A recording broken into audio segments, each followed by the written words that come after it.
आज हम बताने जा रहे हैं। कल हमने स्टेटस पे एक क्वेश्चन किया था आपसे नहीं, सारी दुनिया से क्वेश्चन किया था।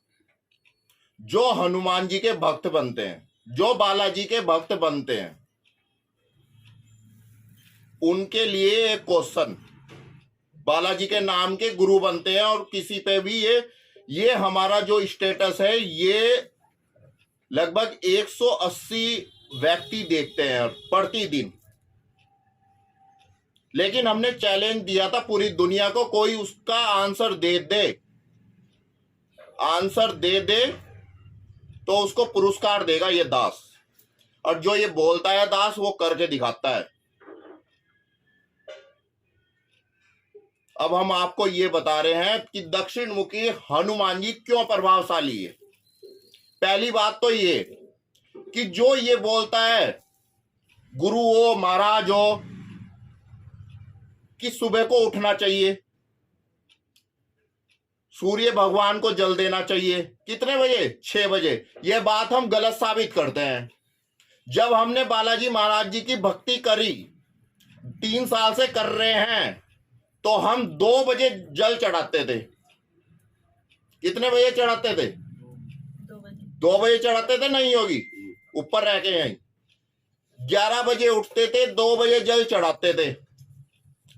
क्योंकि दक्षिण मुखी हनुमान जी इसलिए प्रभावशाली हैं क्योंकि उनके गुरुदेव सूर्य महाराज जी हैं। और सबसे ज्यादा प्रकाश सूर्य महाराज जी का दोपहर के समय होता है, जब वो दक्षिण मुखी हनुमान जी जब उनको डायरेक्ट देखते हैं। इसलिए दक्षिण मुखी हनुमान जी प्रभावशाली होते हैं।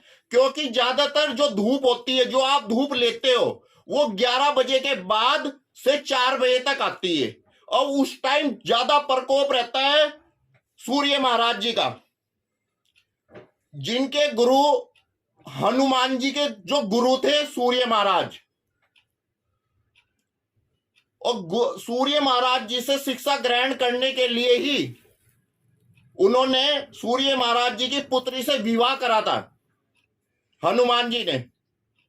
तो मैं ये भी गलत बात साबित करता हूं कि वो अविवाहित है, विवाहित है। मैं मूर्खों को बताना चाहता हूं, मैं उन गुरु महाराजों को बताना चाहता हूं, चाहे कोई कहीं भी बैठा हो, कि भक्ति के लिए ये श्रद्धा चाहिए, ये भाव चाहिए। ना सुबह चाहिए, ना रात चाहिए। आपका जब तक ये सच्ची भावना श्रद्धा नहीं आएगी, आपको कोई से भगवान प्रकट नहीं कर सकते। हमने अपने दरबार में सिर्फ बालाजी महाराज आशीर्वाद दे चुके, वो भी किस पे? लड़की पे। अगर कोई यकीन नहीं करता कोई बात नहीं, लेकिन मैं यकीन करता हूं अपने दरबार की, बालाजी महाराज की। जितनी मुझे शक्तियां दी वो वापिस ले ले, अगर बालाजी महाराज नहीं थे, यहां नहीं थे। हमने अपने दरबार में भोले बाबा को बुला लिया, हमने अपने दरबार में माता रानी को भी बुला लिया आज।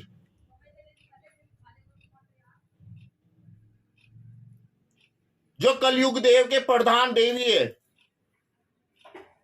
क्योंकि यह ना अपने माता पिता की कभी सुनी, ना अपने गुरु की सुनी कोई बात। हमारे गुरु ने बहुत रोका कि 11 बजे 12 बजे के बाद जल नहीं चढ़ता।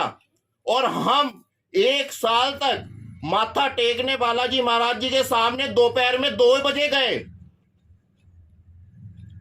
क्योंकि सबसे ज्यादा प्रभाव दोपहर में होता है बालाजी महाराज जी का। उसके बाद वो संकट खेलते हैं संध्या काल में। हम यही बता देते हैं, 4 बजे के बाद संकट खेलता है दरबार में। किसी के मूर्खों को यह भी नहीं पता होगा कि संकट किस टाइम खेलते हैं। जब बालाजी महाराज जी को अपने गुरु जी का आशीर्वाद मिल जाता है 12 बजे से लेके 4 बजे तक, उसके बाद वो संकट को पकड़ लेते हैं।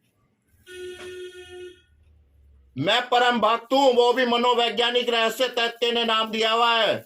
ऐसे ही नहीं मुझे घमंड अपनी शक्तियों पे, और ऐसे ही नहीं मुझे अपने देवी देवताओं पे घमंड। हम उन गुरुओं को, महाराज जी को बताना चाहते हैं जो बालाजी के नाम पर गुरु बन रहे हैं, महाराज बन रहे हैं।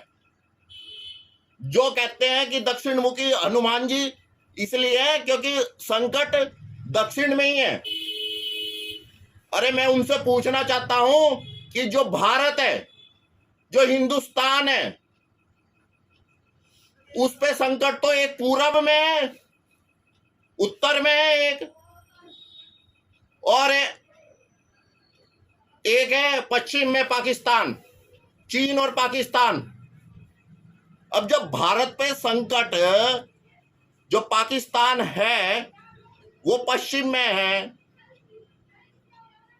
जो चीन है वो उत्तर में है, नीचे तो हमारा देश ही है, कौन? श्रीलंका, दक्षिण में। तो उन महामूर्ख को भी मैं गलत साबित करता हूं। जो हमने बता दिया। ये मेरी माता रानी जिसने मेरी सारी मनोकामना पूर्ण करी, ये मेरे बालाजी महाराज जिसने मुझे परम भक्त बनाया अपना, और ये मेरे अंदर भोले बाबा बैठे जिनको मैं दिखाना नहीं चाहता क्योंकि वो सृष्टि रचने वाले हैं, उनका भी आशीर्वाद है इस दास पर। अब ये दास क्या करेगा ये तो सब समय बताएगा।